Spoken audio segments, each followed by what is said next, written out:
साथियों नमस्कार। आज के इस वीडियो में एनआईओएस से डीएलएड करने वाले 12 लाख से अधिक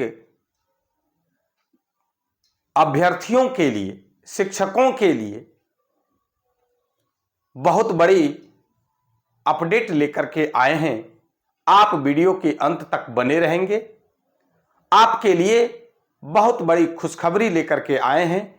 साथियों, माननीय सर्वोच्च न्यायालय के द्वारा नवंबर 2023 में एक न्याय निर्णय एनआईओएस से डीएलएड करने वालों के लिए आया था। वो Jaiveer Singh and others, the state of Uttarakhand, इस केस में, जिसका कि केस नंबर स्क्रीन पर देख रहे हैं, और इस संदर्भ में आया था। और यह जजमेंट की कॉपी स्क्रीन पर आप देख पा रहे हैं।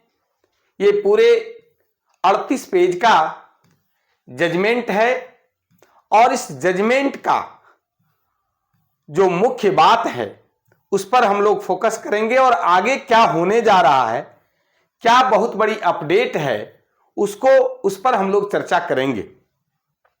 देखिए, ये जो ऑर्डर है, पूरा ऑर्डर स्क्रीन पर आपके सामने है। इस ऑर्डर में एक बात माननीय सर्वोच्च न्यायालय के द्वारा स्पष्ट कर दिया गया था कि यह जो कोर्स है वह 18 महीने का है और 18 मंथ्स का ये कोर्स जो है वो वैलिड नहीं है, इक्विवेलेंट नहीं है 24 महीने के। दूसरी बातें कि जो इन सर्विस टीचर हैं, सरकारी विद्यालयों के जो शिक्षक हैं और वो 10 अगस्त 2017 से जो पूर्व विद्यालय में कार्यरत हैं, उनकी डिग्री को वैध माना था, सही माना था। और तीसरी बातें कि ये जो एनआईओएस डीएलएड का जो डिग्री है, यह फ्रेश बहाली में, नई बहाली में मान्य नहीं है। हमारे एनआईओएस से डीएलएड करने वाले जांबाज साथियों को धन्यवाद देना चाहिए कि सारे देश के सारे अभ्यर्थी, सारे एनआईओएस डीएलएड करने वाले एकजुट होकर के और पुनः इस मामले को सुप्रीम कोर्ट में दायर किया। और खुशी की बात यह है कि जस्टिस गवई के कोर्ट में रिव्यू पिटीशन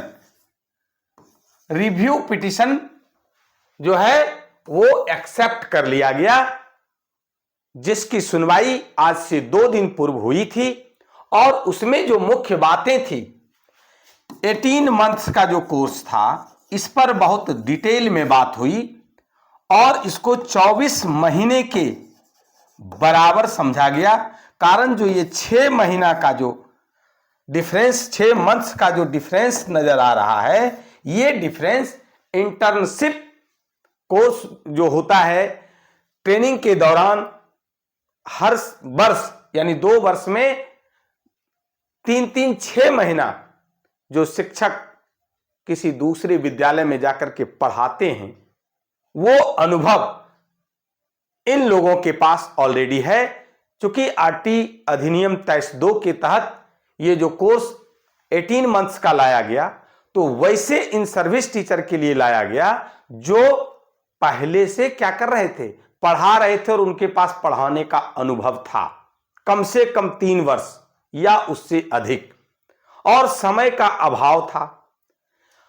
एक गाइडलाइन फॉलो किया गया था 31 मार्च 2015, नहीं हो पाया।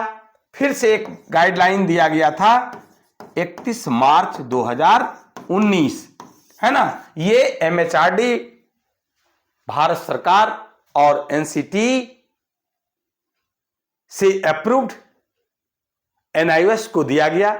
स्वयं पोर्टल पर जो है ये डीएलएड का कोर्स फ्रेमवर्क किया गया और सभी लोगों को करवाया गया, सभी लोगों ने सफलतापूर्वक किया। तो यहां पर ये जो लास्ट जो सुनवाई हुई उसमें 18 मंथ्स का को मान लिया गया 24 मंथ्स के बराबर। एनआईओएस डीएलएड की तरफ से गोपाल सर जो एडवोकेट हैं उन्होंने जोरदार तरीके से अपनी बातों को रखा और जस्टिस गवई के कोर्ट ने स्वीकार किया कि ये जो जजमेंट दिया गया इसमें कहीं ना कहीं कुछ गलतियां हैं और उस पर पुनर्विचार किया जाएगा और इसके लिए जो अगली तिथि जो मुकर्रर की गई है वह है 10 दिसंबर 2024। समय है 3:30 PM और इस तिथि को पुनः सुनवाई होगी और उस दिन भारत के 12 लाख एनआईओएस से डीएलएड करने वाले साथियों के लिए बहुत बड़ा दिन होने वाला है। जो लोग निराश हो गए थे कि हमारी अब बहाली फ्रेश यानी नई नियुक्ति में नहीं हो सकती है, उन लोगों के लिए अच्छे दिन आने वाले हैं और वे तैयार हो जाएं। वो आगे का जो अभी बिहार में ही TRE 4 का जो बहाली आने वाली है 4.0 का, इसमें आप एप्लीकेबल होंगे और जो स्टेट में है भारत के और अन्य स्टेट्स में जिसमें भी नई बहाली होगी उसके लिए भी आप वैध होंगे। जो आप मुरझा गए थे, निराश हो गए थे, फिर से जाग जाइए, आपकी डिग्री वैध थी और फिर वैध होने वाली है। माननीय सर्वोच्च न्यायालय के द्वारा रिव्यू पिटीशन दायर कर लिया गया है जस्टिस गवई के कोर्ट में और आपको बहुत बड़ी खुशखबरी अगले कुछ दिनों में मिलने वाली है और आगे आप जो फ्रेश बहाली होगी उसमें आप शामिल हो सकते हैं। बहुत बहुत धन्यवाद, बहुत बहुत धन्यवाद।